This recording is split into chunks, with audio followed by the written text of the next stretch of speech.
what we did in the previous video, we packaged the React Native app application and we did not customize some things. For example, the way the icon will look on the screen or on the phone, as you can see here, we didn't work on that. We didn't touch that. Then the splash screen, we also did not touch. Okay, so what we are going to do in this video, we are going to see how we can customize the splash screen and the icon that appears on the phone. Okay, so the first thing we need to do to make that happen is to go to the directory where you have the root directory of your app. Like in this case, this is the root directory.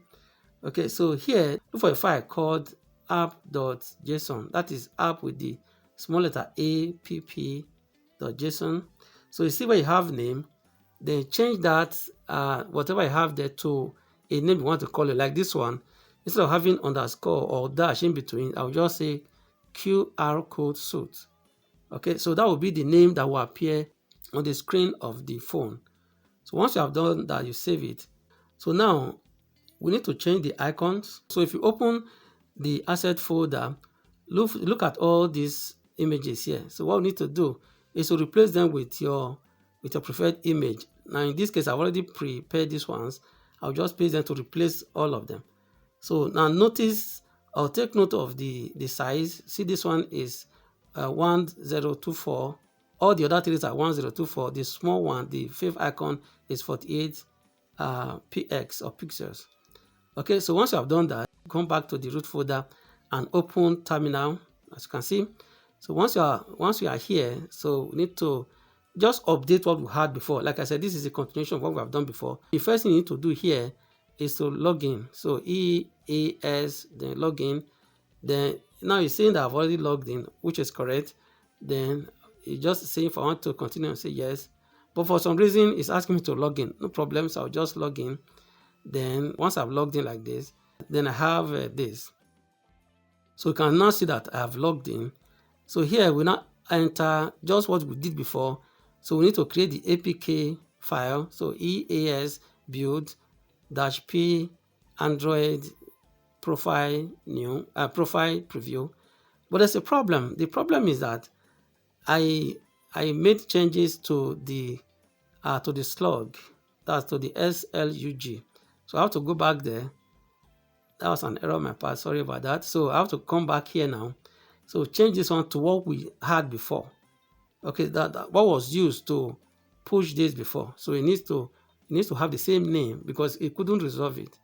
Okay, so once you do that, save it, then come back here, just press up arrow key, the code or the command comes up, press enter, then it goes through the regular processes and so on.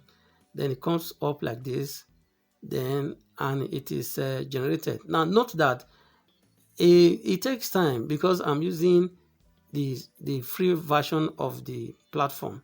Okay, so otherwise it will be faster. So you can see that now that after some minutes it is created. They say install and run the Android build on an emulator. I will say no, I want to run it on the real system. So it goes through the process. So I will now enter EAS build -p -Android --profile, then production, and of course press enter and it goes through the process, and before you know it, it is built and you have it right here.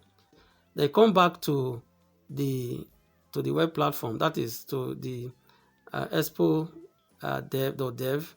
The AAB file has been created. The other one that I did before, so I will just go and download that. That is the .apk file.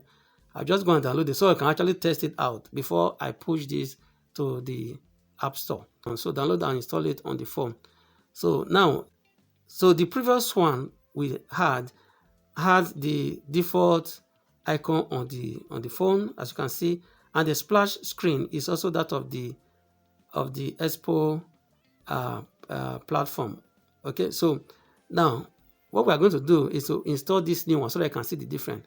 So I'll just go to the expo.dev with my phone, log in, then I will now install the new one, the new build. Okay, so of course it goes through the regular process and we have it like this. So now it has been installed.